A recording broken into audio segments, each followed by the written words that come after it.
Assalamualaikum warahmatullahi wabarakatuh. Sobat Ahzul rahimakumullah.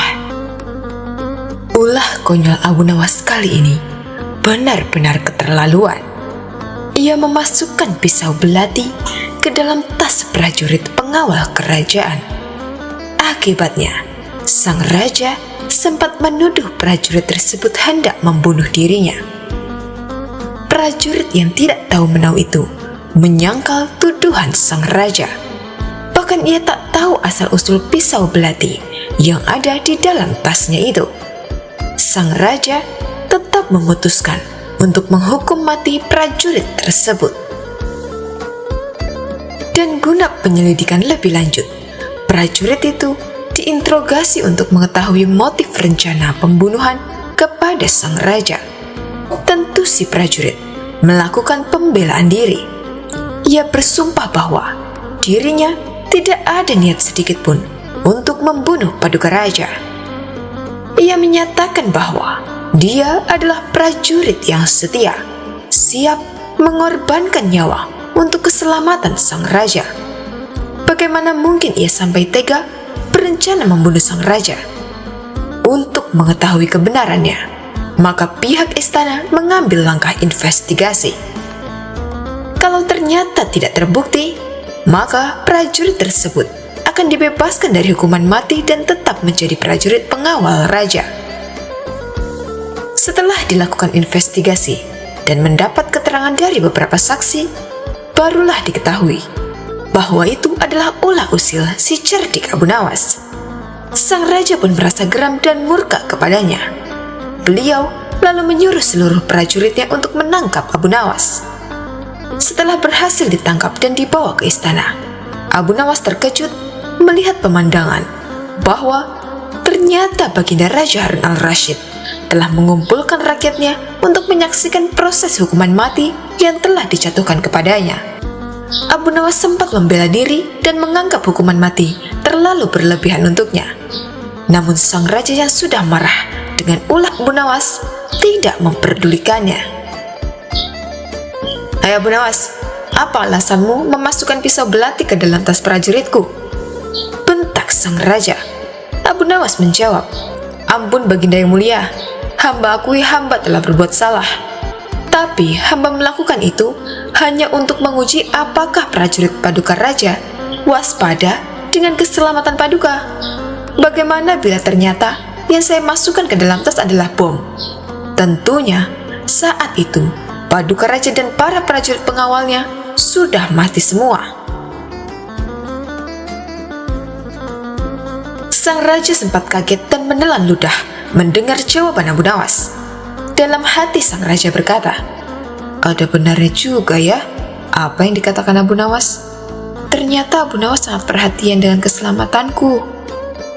Namun, tiba-tiba di benak sang raja terbesit rencana iseng untuk mengerjai Abu Nawas. Ia ingin balik mengerjai Abu Nawas.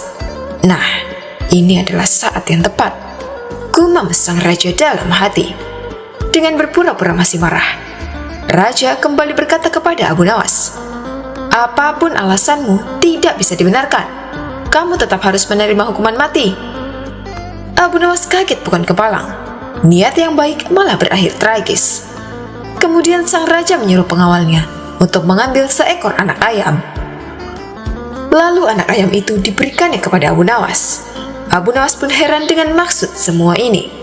Abu Nawas," herdik sang raja, "kamu pegang anak ayam itu dan silahkan kamu bunuh anak ayam itu dengan cara apapun terserah kamu.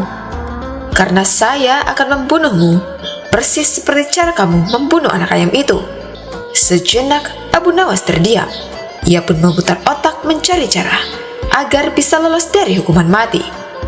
Namanya saja Abu Nawas, pasti tidak akan kehabisan akal.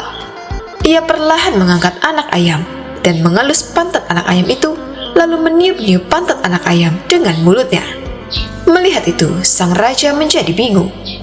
"Apa maksud dari perbuatanmu itu, wahai Abu Nawas? Aku menyuruhmu untuk membunuh anak ayam itu," ucap sang raja. Abu Nawas menjawab, "Iya, beginilah cara saya membunuh anak ayam Paduka yang mulia. Saya meniup pantat anak ayam agar perutnya penuh dengan angin dan lama-lama pasti bisa menyebabkan kematian. Ada saja cara Abu Nawas lepas dari jebakan saya, ucap sang raja dalam hatinya. Mana mungkin saya meniup pantat Abu Nawas? Dasar kurang ajar Abu Nawas, sambungnya dalam hati. Karena merasa kesal, karena kembali gagal mengerjai Abu Nawas, sang raja pun menyuruh Abu Nawas agar segera pergi dari hadapannya. Abu Nawas pun kembali selamat dan lepas dari jebakan baginda Raja Harun al-Rashid.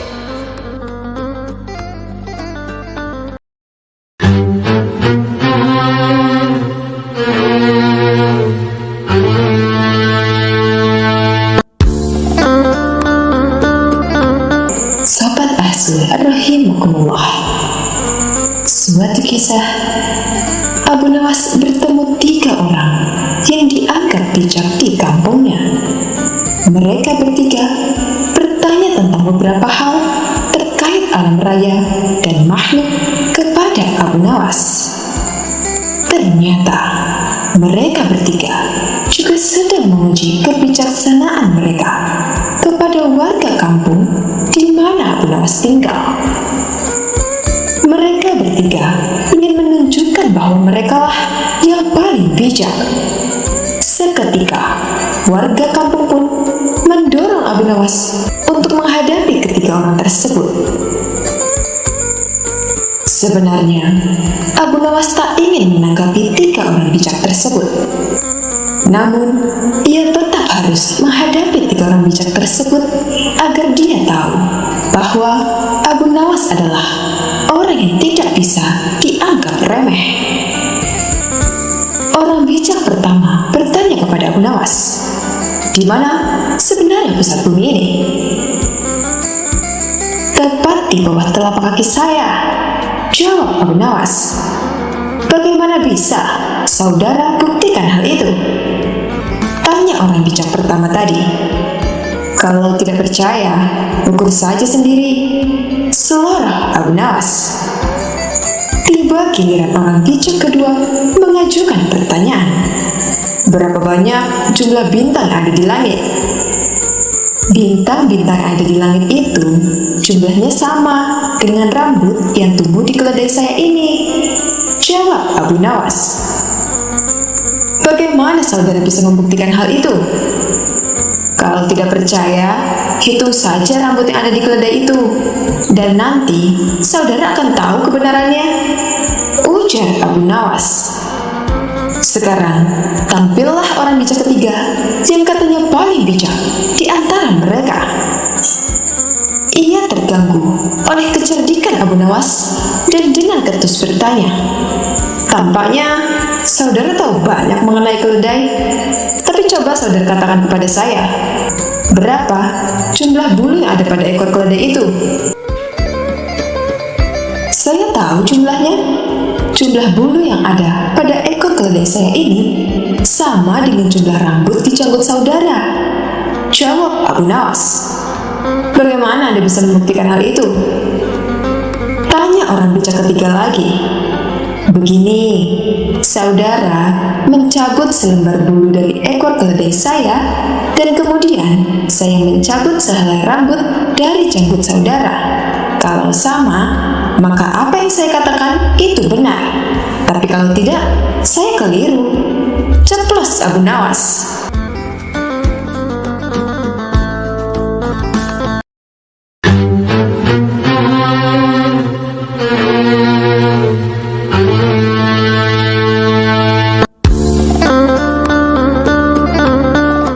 Sobat Azul rahimakumullah. Suatu malam, Raja Harun al-Rashid kesulitan untuk tidur. Malam sudah semakin larut, dan Raja belum juga merasakan kantuk. Raja kemudian memanggil salah satu pengawal istana dan berkata, "Umumkan kepada seluruh rakyat, barang siapa yang bisa membuat Raja tertidur akan diberikan 10 koin emas."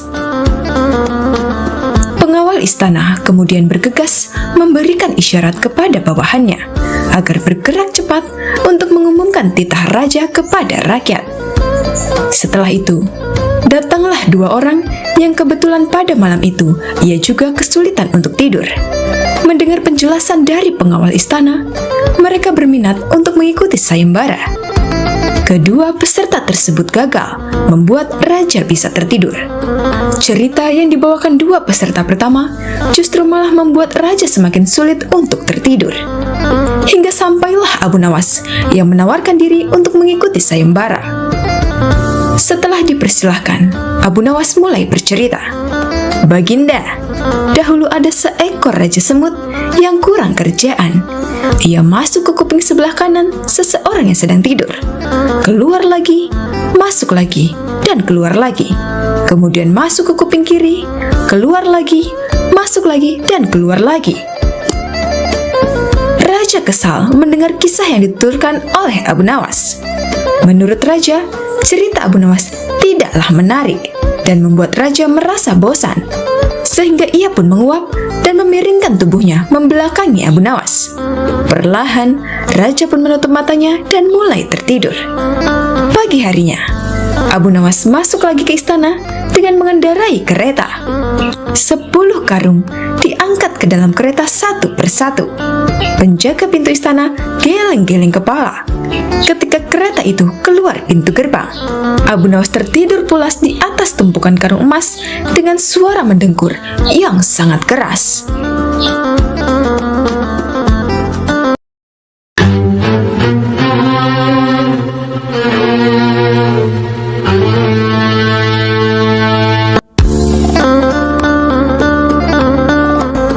Sobat Ahzul rahimakumullah, ulah konyol Abu Nawas sang wali sufi kali ini benar-benar keterlaluan.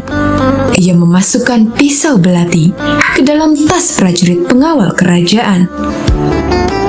Akibatnya, sang raja sempat menuduh prajurit tersebut hendak membunuh dirinya. Prajurit yang tidak tahu menahu itu menyangkal tuduhan sang raja. Bahkan ia tak tahu asal-usul pisau belati yang ada di dalam tasnya. Sang raja lalu memutuskan untuk menghukum mati prajurit tersebut.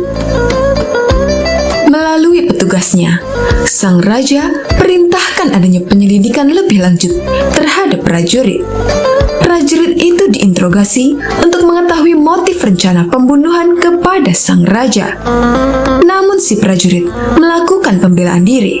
Dia bersumpah bahwa dirinya tidak ada niat sedikit pun untuk membunuh paduka raja. Ia menyatakan bahwa dia adalah prajurit yang setia, siap mengorbankan nyawa untuk keselamatan sang raja. Bagaimana mungkin ia sampai tega berencana untuk membunuhnya? Untuk mengetahui kebenarannya, maka pihak istana mengambil langkah investigasi. Kalau ternyata tidak terbukti, maka prajurit tersebut akan dibebaskan dari hukuman mati dan tetap menjadi prajurit pengawal sang raja. Setelah dilakukan investigasi dan mendapat keterangan dari beberapa saksi, barulah diketahui bahwa itu adalah ulah usil Abu Nawas sang wali sufi ini. Sang raja pun merasa geram dan murka. Beliau lalu menyuruh seluruh prajuritnya untuk menangkap Abu Nawas.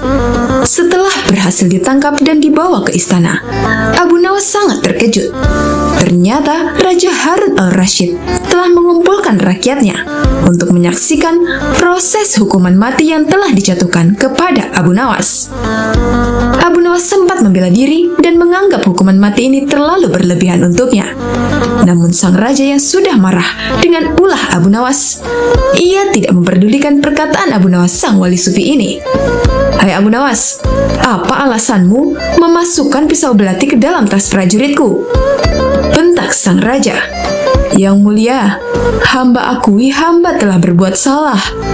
Tapi hamba melakukan itu hanya untuk menguji apakah prajurit paduka raja waspada dengan keselamatan paduka. Jawab Abu Nawas. Bagaimana bila ternyata yang saya masukkan ke dalam tas adalah bom. Tentunya saat itu Paduka Raja dan para prajurit pengawal sudah mati semua. Ucapnya lagi. Raja sempat kaget dan menelan ludah mendengar jawaban Abu Nawas. Dalam hatinya, Raja berkata, ada benarnya juga apa yang dikatakan Abu Nawas. Ternyata Abu Nawas sangat perhatian dengan keselamatan sang raja. Namun tiba-tiba di benak sang raja terbesit rencana iseng untuk mengerjai Abu Nawas sang wali sufi ini. Ia ingin balik mengerjai Abu Nawas dengan berpura-pura masih marah. Raja kembali berkata kepada Abu Nawas, apapun alasanmu tidak bisa dibenarkan. Kamu tetap harus menerima hukuman mati. Ucap sang raja yang membuat Abu Nawas kaget bukan kepalang. Niatnya yang baik malah berakhir tragis. Kemudian sang raja menyuruh pengawalnya untuk mengambil seekor anak ayam. Lalu anak ayam itu diberikan kepada Abu Nawas. Abu Nawas pun heran dengan maksud semua ini. Hai Abu Nawas, hardik sang raja, kamu pegang anak ayam itu dan silakan kamu bunuh anak ayam itu dengan cara apapun terserah kamu. Karena saya akan membunuhmu persis seperti cara kamu membunuh anak ayam itu. Sejenak Abu Nawas terdiam. Ia pun memutar otak mencari cara agar lolos dari hukuman mati. Namanya saja Abu Nawas, pasti tidak akan kehabisan akal. Ia perlahan mengangkat anak ayam dan mengelus pantat anak ayam itu, lalu meniup-niup pantat anak ayam dengan mulutnya. Melihat itu, sang raja menjadi bingung. Apa maksud dari perbuatanmu itu, hai Abu Nawas? Aku menyuruhmu untuk membunuh anak ayam itu, ucap sang raja. Abu Nawas menjawab, beginilah cara saya membunuh anak ayam, Paduka yang mulia. Saya meniup pantat anak ayam agar perutnya penuh dengan angin, dan lama-lama pasti bisa menyebabkan kematian, ucap Abu Nawas. Ada saja cara Abu Nawas lepas dari jebakan saya, ucap sang raja dalam hatinya. Mana mungkin saya meniup pantat Abu Nawas? Dasar kurang ajar Abu Nawas, sambungnya dalam hati sang raja. Karena merasa kesal gagal mengerjai Abu Nawas, sang raja pun menyuruh Abu Nawas agar segera pergi dari hadapannya. Abu Nawas kembali selamat dan lepas dari jebakan Baginda Raja Harun al-Rashid. Demikianlah kisah Abu Nawas sang wali sufi yang jenaka. Sampai bertemu lagi di kisah selanjutnya.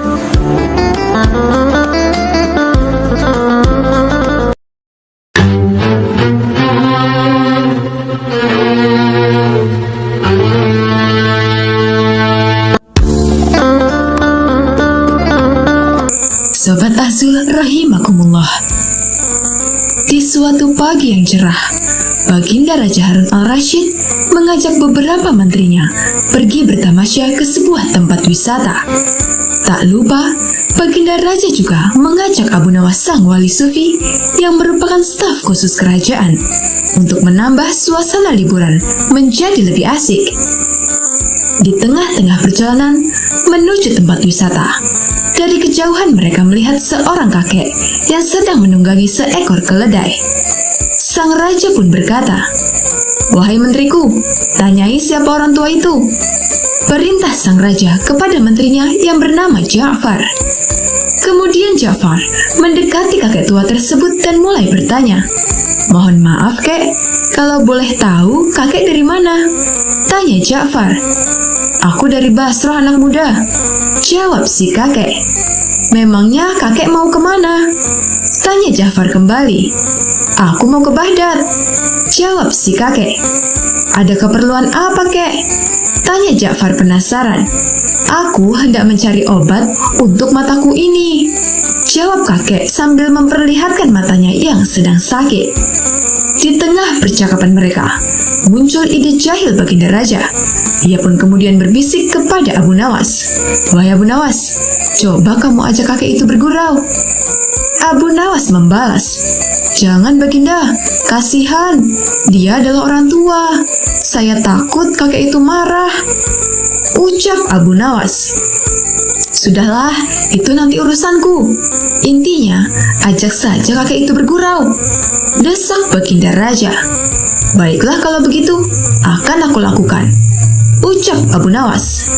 Ia pun segera menghampiri kakek yang sedang bersama Ja'far. "Kek, misalkan aku berikan Anda resep untuk mengobati mata kakek itu, apa imbalannya?" tanya Abu Nawas. "Aku akan berikan imbalan yang sesuai untukmu," jawab si kakek. "Kalau begitu, dengarkan baik-baik resep ini, kek," ujar Abu Nawas. Dengan raut wajah serius, si kakek tak sabar menunggu perkataan Abu Nawas. "Jadi begini, kek. Kakek ambil 3 tiupan angin, 3 sengatan terik matahari, 3 pantulan cahaya rembulan, dan 3 sorot lampu biasa.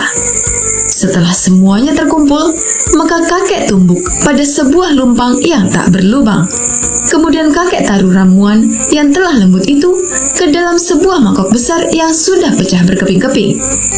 Dan jangan lupa, kakek harus menyimpannya di udara selama 3 bulan. Setelah masa 3 bulan lamanya, maka oleskan ramuan itu ke mata kakek yang sakit sebanyak 3 kali sebelum tidur.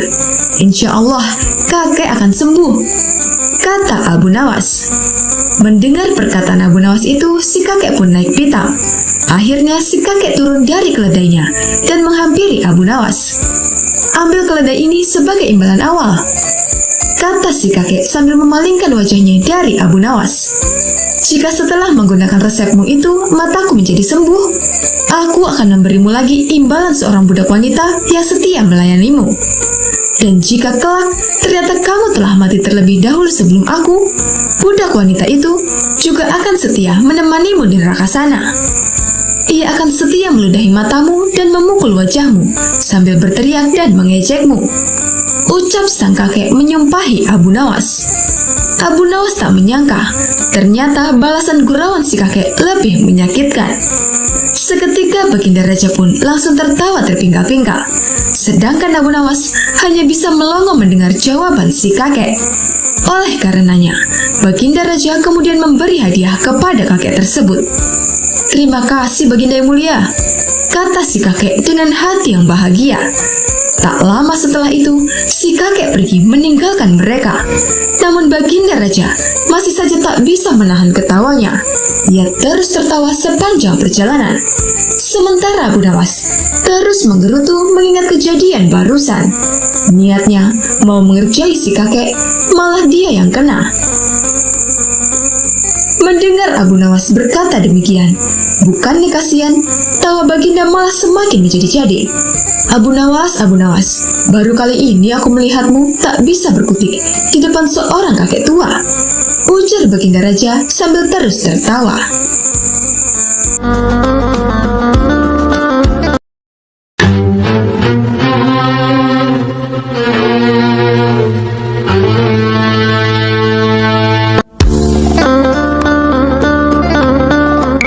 Sobat Azul rahimakumullah. Kecerdikan akal yang dimiliki Abu Nawas sang wali sufi memang luar biasa. Hingga banyak kisah kecerdikan yang disangkut pautkan dengan dirinya.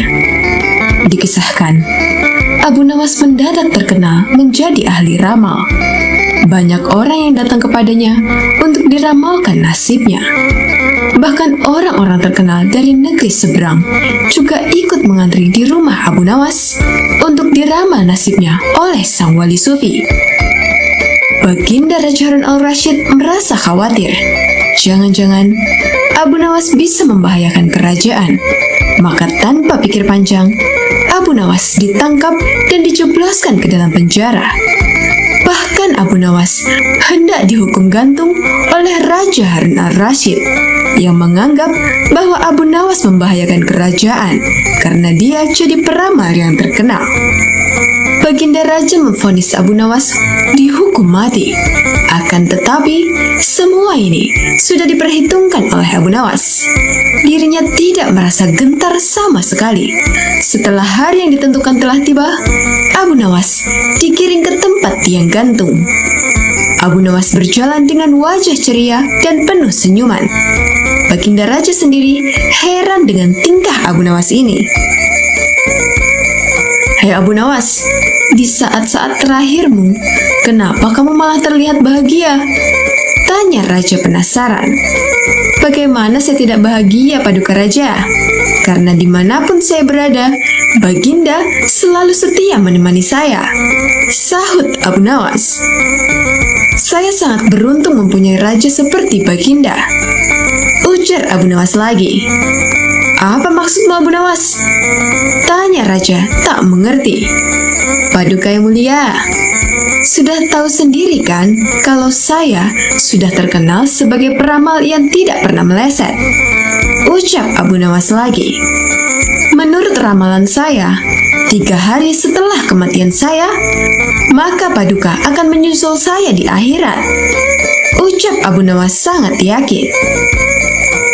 Kita akan di sana bersama-sama Paduka yang mulia, dan saya bisa mengadukan perbuatan Paduka kepada para malaikat di sana, ucap Abu Nawas menakut-nakuti sang raja. Spontan, wajah Baginda Raja Harun al-Rasyid langsung menjadi pucat. Dia pun terlihat takut dan sangat gemetaran. Prajurit, segera lepaskan Abu Nawas. Bawa dia kembali ke dalam penjara, perintah Baginda Raja. Akhirnya, Abu Nawas tidak jadi dihukum mati. Bahkan di dalam penjara pun, Abu Nawas kembali berkata kepada prajurit, "Hai prajurit, sampaikan kepada Baginda Raja, kalau saya terus-terusan di sini, saya bisa sakit, dan akhirnya saya mati. Itu artinya, Baginda juga tidak lama lagi akan mati juga," ucap Abu Nawas. Prajurit tersebut segera menyampaikan pesan Abu Nawas kepada Baginda Raja. Untuk kedua kalinya, Baginda Raja dibuat takut oleh Abu Nawas. Maka dengan segera, dia membebaskan Abu Nawas. Untuk meyakinkan keselamatan Abu Nawas, Baginda Raja menyuruh beberapa prajurit untuk mengawalnya sampai rumah.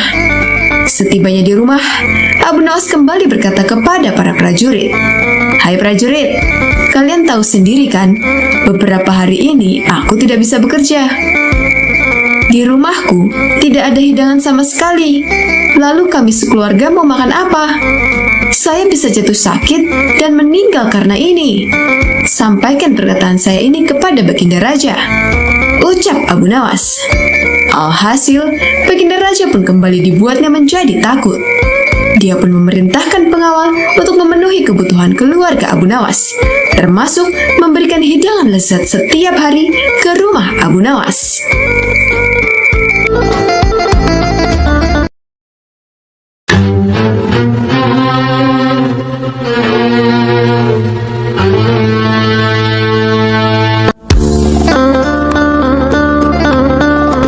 Sobat Azul rahimakumullah, Abu Nawas, sosok wali sufi yang dikenal sangat jenaka dengan kecerdikan yang dimilikinya.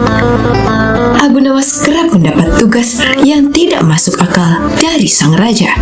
Namun sang wali sufi ini mampu melakukannya dengan kecerdikan yang dimilikinya. Suatu hari, Raja Harun al-Rasyid mempunyai keinginan yang sangat menyeleneh. Ia ingin membuat istana di awang-awang. Memang terkesan janggal. Tapi, apa salahnya kalau dicoba? Kata sang raja dalam hatinya.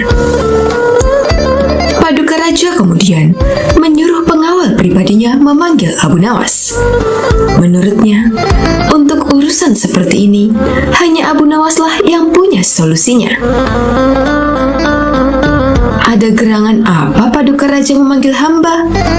Tanya Abu Nawas. Sang raja menjawab, "Wahai Abu Nawas, aku sangat ingin membangun istana di awang-awang agar aku lebih terkenal di antara raja-raja yang lain. Adakah kemungkinan keinginanku terwujud, wahai Abu Nawas?" "Tidak ada yang tidak mungkin dilakukan, wahai Paduka," jawab Abu Nawas. Paduka kembali berkata, "Kalau menurutmu pembangunan atau pekerjaan ini bisa dilakukan, maka aku serahkan semuanya kepadamu." Abu Nawas terperanjat dan menyesal telah mengatakan kemungkinan mewujudkan istana di awang-awang. Tetapi nasi telah menjadi bubur. Apa yang yang sudah dikatakan Baginda tidak mungkin ditarik kembali. Sang raja memberi waktu Abu Nawas hanya beberapa minggu. Rasanya tidak ada tugas yang lebih berat daripada tugas yang diembannya sekarang ini. Jangankan membangun istana di langit, membangun gubuk kecil di langit saja mustahil untuk dilakukan. Hanya Tuhan saja yang mampu melakukannya, gumam Abu Nawas.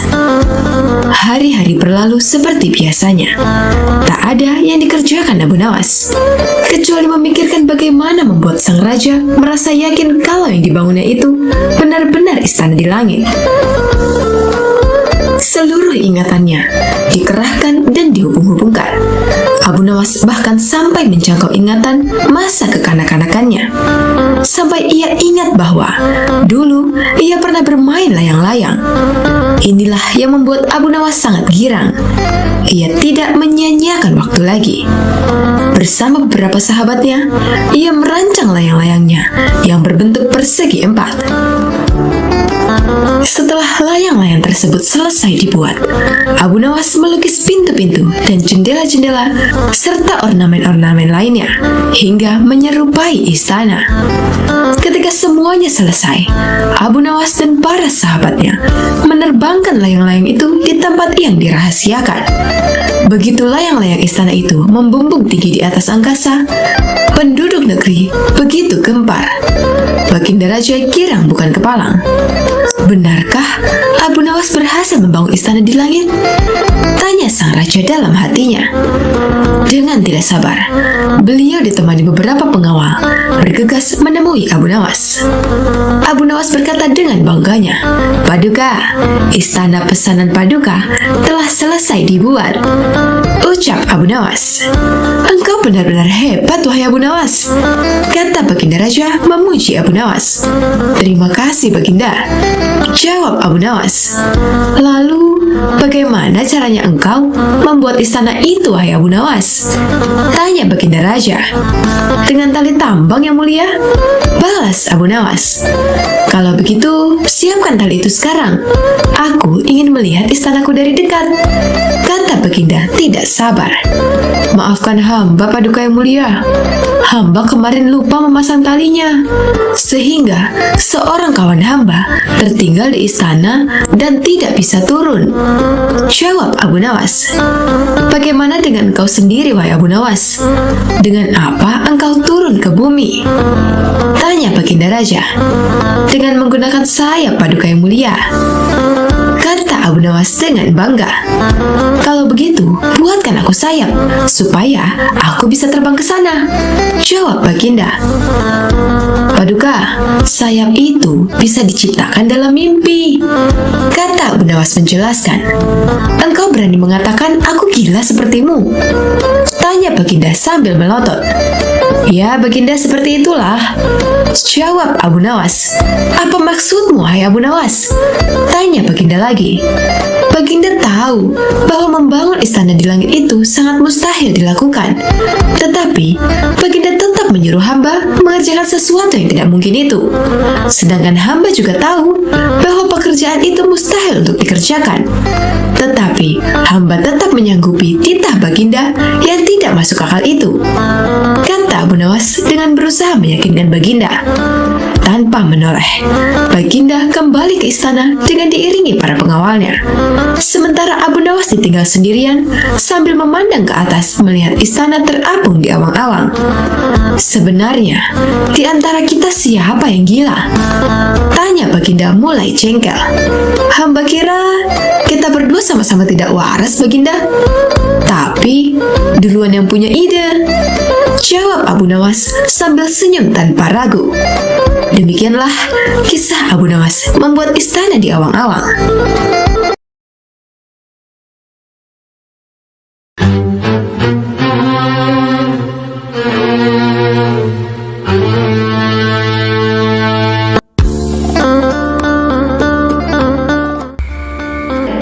Sobat Asuh rahimakumullah. Dalam sebuah malam yang sunyi, Abu Nawas berjalan melewati sebuah sumur yang nampak dalam dan jernih airnya. Ia penasaran untuk melongok sumur tersebut. dari atas. Abu Nawas melihat bulan bernama di dalam sumur. Tetapi dengan polosnya, ia ingin menyelamatkan bulan tersebut agar kembali ke atas langit. Aku harus menyelamatkan bulan itu. Jika tidak, ia tidak akan pernah beranjak, gumam Abu Nawas. Ia mendapatkan seutas tali untuk mengambil bulan. Tali itu ternyata terjerat pada sebuah batu besar di dalam sumur. Ia berupaya mengurai tali itu sekuat tenaga. Tali tersebut berhasil menggapai bulan di dalam sumur. Namun ketika ujung tali sudah hampir mendekat, ia malah jatuh terpelanting. Sambil terkapar, mata Abu Nawas memandangi langit. Tiba-tiba saja, ia melihat sang bulan sudah ada di atas sana. Bisa juga engkau kuselamatkan, kata Abu Nawas sambil menghela nafas.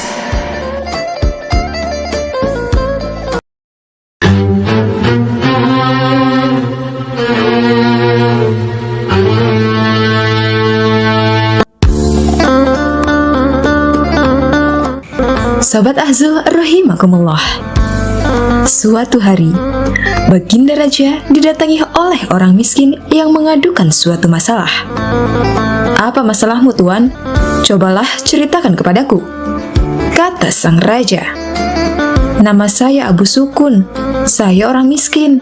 Di sebelah rumah saya ada orang kaya.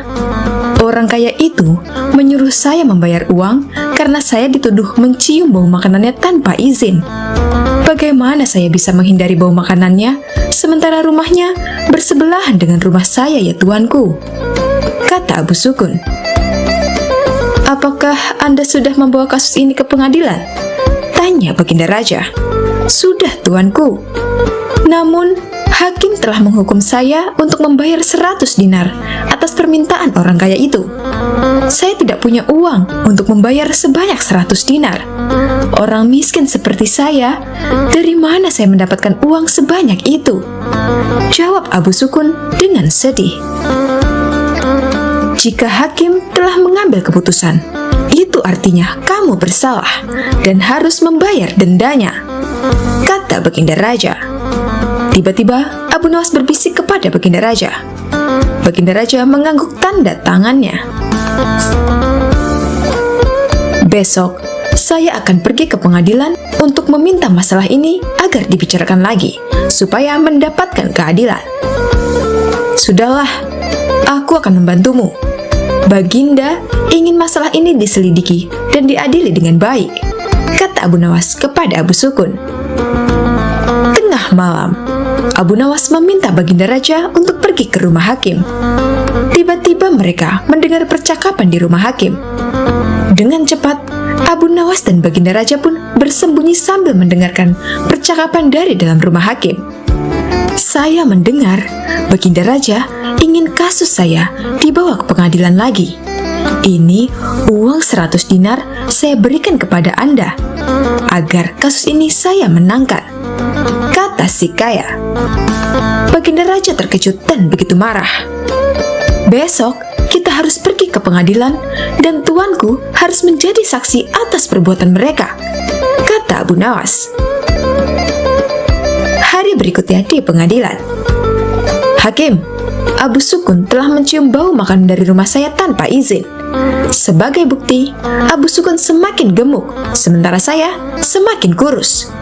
Itu tidak adil, dan saya merekomendasikan Abu Sukun untuk membayar 100 dinar untuk kerusakan," kata orang kaya. Di pengadilan, Abu Nawas adalah pengacara Abu Sukun. Abu Nawas pun berkata, "Hakim, tidak adil jika Abu Sukun dihukum hanya karena mencium baunya saja, sedangkan orang kaya ini yang memakan makanan dan merasa kenyang. Agar adil, saya usulkan agar orang kaya ini dikompensasikan dengan mendengar suara 100 keping dinar," kata Abu Nawas dengan tegas. Sementara uang 100 dinar harus diberikan kepada Abu Sukun karena difitnah. Dan hakim sendiri akan dihukum oleh Baginda Raja karena memakan 100 dinar koruptor dari orang kaya. kata Abu Nawas. Hakim terkejut dan sangat malu ketika tindakannya juga terungkap. Benar Abu Nawas, aku telah melihat dan mendengar dengan jelas tentang penipuanmu tadi malam, kata sang raja. Raja Harun al-Rashid sangat terkesan dengan penjelasan Abu Nawas dan memecat hakim karena tidak jujur dan memakan suap. Ingat, menjadi hakim kalau tidak benar dan adil akan dijebloskan ke neraka, kata Abu Nawas sambil memberi nasihat. Baginda Raja senang dan memberikan banyak hadiah kepada Abu Nawas.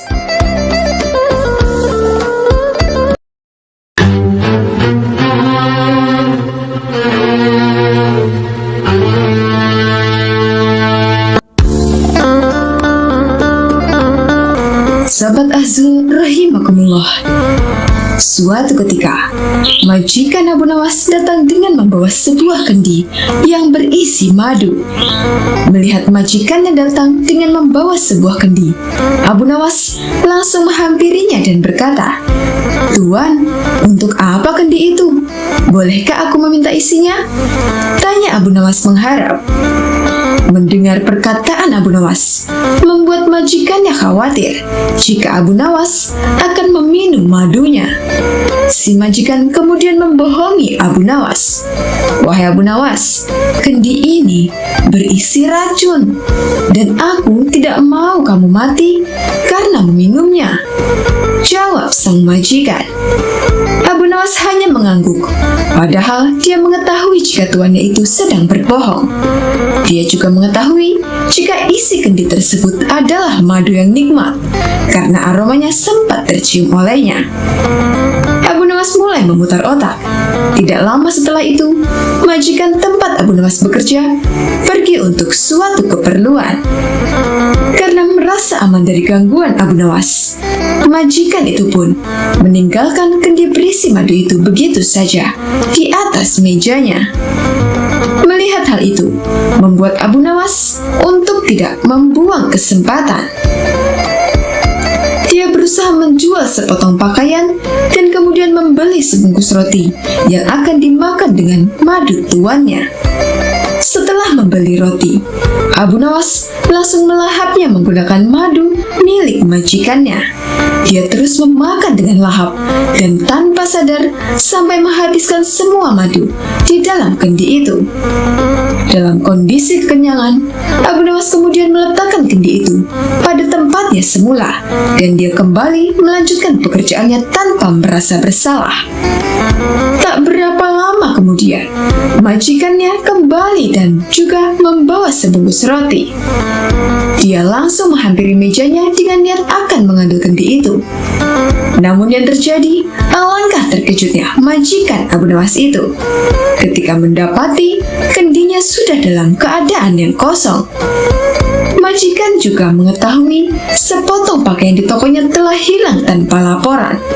Kemudian ia berbicara kepada diri sendiri. "Ini pasti ulah Abu Nawas," ujar sang majikan. Majikan langsung hampiri Abu Nawas yang sedang sibuk menjahit pakaian. "Hai Abu Nawas, apa sebenarnya yang telah terjadi? Mengapa isi kendi ini habis dan sepotong pakaian telah hilang?" tanya tuan dengan kesal. "Maaf tuan, tadi sewaktu tuan pergi, ada sekelompok pencuri datang mengambil sepotong pakaian," kata Abu Nawas. "Lantas apa yang kamu lakukan terhadap pencuri itu?" tanya tuan lagi. "Aku ketakutan dan tidak bisa berbuat apa-apa," kata Abu Nawas berpura-pura ketakutan. "Lalu mengapa isi kendiku hilang? Apakah juga diminum oleh pencuri itu?" tanya tuan majikan. "Tidak tuan," jawab Abu Nawas dengan polosnya. "Lantas siapa yang telah meminumnya?" tanya tuan lagi. "Sekali lagi, mohon maaf tuan. Karena takut akan dimarahi oleh tuan, maka aku putuskan untuk memilih bunuh diri saja menggunakan racun yang ada dalam kendi itu." Hamba pikir hamba akan mati, tapi ajal hamba belum sampai, Tuan. Jelas Abu Nawas. Mendengar pengakuan jujur dan keahlian akal pikir Abu Nawas, membuat majikan yang semula akan marah akhirnya mengurungkan niatnya.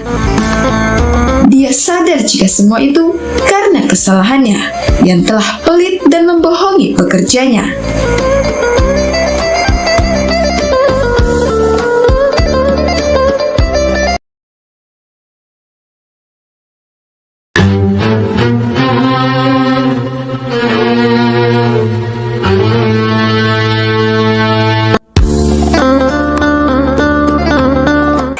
Sobat Azul rahimakumullah. Sosok Abu Nawas sang wali sufi memiliki kecerdikan luar biasa. Ia selalu saja bisa menemukan solusi dari masalah yang dihadapinya.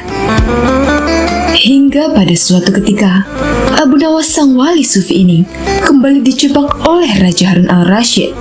Dengan tanpa alasan yang jelas, Abu Nawas dijebloskan dalam tahanan. Abu Nawas dianggap hampir mencelakai sang raja. Padahal Abu Nawas tidak sengaja, bahkan tidak merasa melakukan hal tersebut. Pasti ini akal-akalan Baginda untuk bisa menghukum saya, pikir Abu Nawas. Tak lama berselang, datanglah beberapa prajurit kerajaan ke rumah Abu Nawas. Waktu itu, Abu Nawas sedang bekerja di ladang, karena musim tanam kentang akan segera tiba. Ketika para prajurit kerajaan datang, ia sedang mencangkul di ladangnya. Dan tanpa alasan yang jelas, mereka langsung menyeret Abu Nawas sesuai perintah sang raja. Abu Nawas tidak berkutik sama sekali. Ia pun akhirnya mendekam di dalam penjara. Beberapa hari lagi kentang-kentang itu harus ditanam, sedangkan istrinya tidak cukup kuat untuk melakukan pencangkulan. Untuk meminta bantuan tetangganya rasanya tidak mungkin, karena mereka juga sibuk dengan pekerjaannya masing-masing. Abu Nawas pun akhirnya menemukan ide yang cemerlang. Tak lama, Abu Nawas memanggil penjaga penjara. "Tuan, bisakah aku meminta tolong kepadamu?" Kata Abu Nawas membuka pembicaraan. "Apa itu Abu Nawas?" tanya prajurit. "Bolehkah aku pinjam pensil dan selembar kertas? Aku ingin menulis surat untuk istriku. Sebab aku harus menyampaikan sebuah rahasia penting yang hanya boleh diketahui oleh istriku saja," ucap Abu Nawas. Prajurit tersebut lalu pergi meninggalkan Abu Nawas. Ternyata ia melaporkan permintaan Abu Nawas itu kepada sang raja. "Penuhi saja permintaannya. Aku penasaran rahasia apa yang selama ini Abu Nawas sembunyikan," ujar Baginda Raja. Prajurit itu pun lalu kembali menemui Abu Nawas dengan membawa pensil dan kertas. Kemudian Abu Nawas menulis surat untuk istrinya. "Wahai istriku, jangan sampai ada orang mencangkul di ladang kita, karena aku menyembunyikan harta karun di dalam tanah tersebut. Dan jangan ceritakan rahasia ini kepada siapapun. Jaga baik-baik ladang kita," tulis Abu Nawas sang wali sufi di selembar kertas. Tentu saja, surat Abu Nawas untuk istrinya itu terlebih dahulu dibaca oleh sang raja. "Oh, ternyata Abu Nawas menyembunyikan harta karun," ucap Baginda Raja dalam hatinya. Dengan cepat, Baginda Raja segera menyuruh puluhan prajuritnya mencangkuli ladang Abu Nawas untuk menemukan harta karun yang disembunyikan Abu Nawas dalam suratnya. Dengan peralatan yang dibutuhkan, mereka pun berangkat dan langsung menggali ladang Abu Nawas. Istri Abu Nawas merasa heran. Mungkinkah suaminya meminta tolong kepada mereka? Namun sang istri tidak berani bertanya kepada para prajurit tersebut. Istri sang wali sufi ini hanya duduk sambil memperhatikan mereka. Setelah waktu menjelang maghrib, para prajurit itu pun kembali ke istana menghadap Baginda Raja. "Apakah kalian menemukan harta karunnya?" tanya Baginda Raja.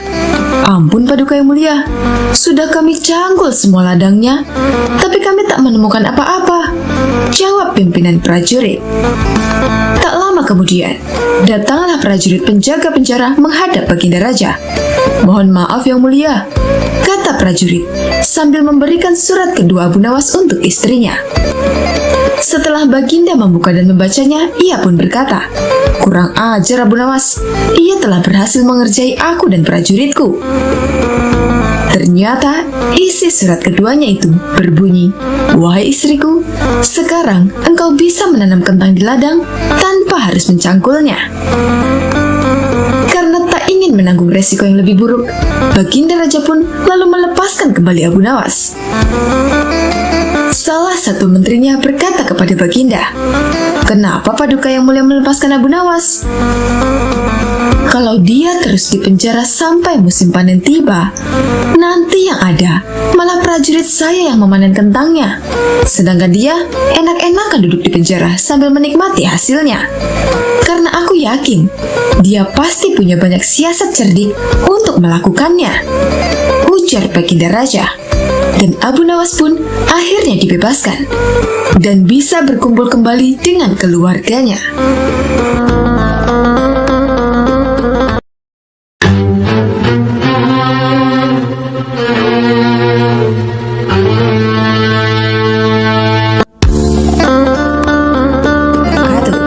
Sobat Azul rahimakumullah. Jika berbicara orang cerdas tapi bertingkah konyol, salah satunya yang terkenal di dunia adalah Abu Nawas. Dia adalah seorang penyair kebangsaan Arab yang hidup di zaman dinasti Abbasiyah. Saat itu, rajanya adalah Harun al-Rashid. Raja Harun al-Rashid sendiri adalah sosok yang cerdas dan murid Imam Malik. Namun Abu Nawas selalu punya cara lepas dari jebakan sang raja. Abu Nawas punya nama lengkap Abu Ali Hasan bin Hani al-Hakami. Abu Nawas juga sezaman dengan Imam Syafi'i, ulama cerdas yang mendirikan mazhab Syafi'i. Imam Syafi'i sendiri juga murid dari Imam Malik. Dikisahkan bahwa tingkah lucu dan kontroversi Abu Nawas sempat membuat Imam Syafi'i tidak suka. Namun saat Abu Nawas meninggal, Imam Syafi'i merasakan kehilangan dan sedih atas kepergian sang sufi tersebut. Raja Harun al-Rashid menyelenggarakan syukuran nama bayi. Pada syukuran kali ini, Baginda Raja tidak mengundang Abu Nawas karena dianggap akan mengacaukan acara. Tetapi bukan Abu Nawas namanya jika kehabisan akal. Abu Nawas pun hadir meskipun tanpa diundang. Setibanya di istana, dia langsung membaur dengan tamu undangan. Beberapa saat kemudian, Raja Harun al-Rashid mulai berpidato. "Para hadirin sekalian, saya ingin mengumumkan, mulai hari ini, nama bayi ini adalah Jabnib," kata Baginda Raja. Tiba-tiba, ada salah seorang di antara para tamu protes. "Jangan Baginda, jangan diberi nama Jabnib." Ternyata tamu yang protes tersebut adalah Abu Nawas. Baginda Raja pun kaget dan berkata, "Bagaimana mungkin Abu Nawas datang kemari?" Gumam Baginda Raja. Tapi Baginda Raja membiarkan kedatangan Abu Nawas. "Kenapa kamu protes atas nama yang aku berikan?" tanya Baginda Raja. "Biasanya orang yang bernama Jabnib orangnya bodoh Baginda. Lebih baik diganti dengan nama lain saja," kata Abu Nawas tanpa beban. Raja Harun al-Rashid merasa dipermalukan oleh Abu Nawas di depan para tamu undangan. "Mana buktinya? Kalau orang bernama Jabnib itu bodoh, kalau kamu tidak bisa menjawab, akan aku hukum pancung," ancam Baginda Raja. "Tentu saya bisa membuktikannya Baginda. Baginda tahu hakim yang namanya Jabnib? Dia hakim bodoh," kata Abu Nawas. "Tapi untuk membuktikan kebodohannya, saya membutuhkan 30 keping emas," imbuh Abu Nawas. Raja Harun al-Rashid pun menyetujuinya karena bakal ada tontonan menarik dari Abu Nawas. Hari itu, Abu Nawas pulang dengan 30 keping emas. Besok harinya, Abu Nawas datang ke rumah Hakim Jabnib dan membawa uang 10 keping emas. Sesampainya di rumahnya, sang hakim sedang berzikir. Diam-diam Abu Nawas menyelipkan keping emas tersebut di bawah sajadah. Lalu Abu Nawas tertawa terbahak-bahak sehingga membuat sang hakim begitu keheranan. "Kenapa kamu tertawa, Abu Nawas?" kata hakim. "Burungmu dalam sangkar itu berkata bahwa ada 10 keping emas di bawah sajadahmu," kata Abu Nawas. Dengan rasa ragu, hakim tadi menyingkap sajadahnya dan mendapati 10 keping emas. Dia kemudian tersenyum bahagia dan percaya kalau Abu Nawas mengerti bahasa burung. Besok harinya, Abu Nawas melakukan hal yang sama dengan membawa 10 keping emas. Sementara hari ketiga, Abu Nawas tidak membawa keping emas. Saat ketemu hakim di rumahnya, Abu Nawas malah menangis, tidak seperti 2 hari sebelumnya. "Kenapa kamu menangis, Abu Nawas?" kata sang hakim. "Burungmu berkata bahwa kamu akan mati besok," kata Abu Nawas. Sang hakim pun percaya saja sambil gemetaran. Tapi sang raja meminta solusi pada Abu Nawas. "Agar perkataan burungmu tidak terjadi, maka pura-pura matilah kamu," kata Abu Nawas. Sang hakim pun pura-pura mati, dan kabar kematiannya pun didengar oleh masyarakat banyak. Singkat cerita, saat jasad hakim diusung menuju pemakaman, terpapaslah dengan raja. Raja kaget karena baru tahu kalau Hakim Jabnib sudah meninggal. Raja pun membuka keranda, melihat wajah hakim untuk terakhir kalinya. Ketika dibuka, hakim tersenyum ke baginda raja dan mengedipkan matanya. "Kenapa Hakim Jabnib yang masih hidup kau katakan meninggal, Abu Nawas?" kata Harun al-Rashid. "Itulah bukti kebodohan Hakim Jabnib yang aku katakan tempo hari ketika syukuran, baginda," kata Abu Nawas. Mendengar jawaban Abu Nawas, raja tertawa terpingkal-pingkal, sementara warga yang dikerjai merasa sangat kesal.